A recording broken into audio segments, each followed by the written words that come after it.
Savitribai Phule. Savitribai Phule was an Indian social reformer. She was born on 3rd January 1831 at Naigaon in Satara. She was the first female teacher of India. She opposed many bad practices like child marriage, sati and Keshapan. In 18th century, women were not allowed to lead and lie.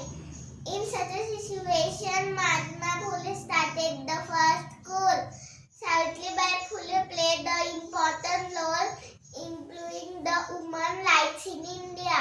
Her courage and strength will always inspire the women. नंतर सांगशील आहे. She was diagram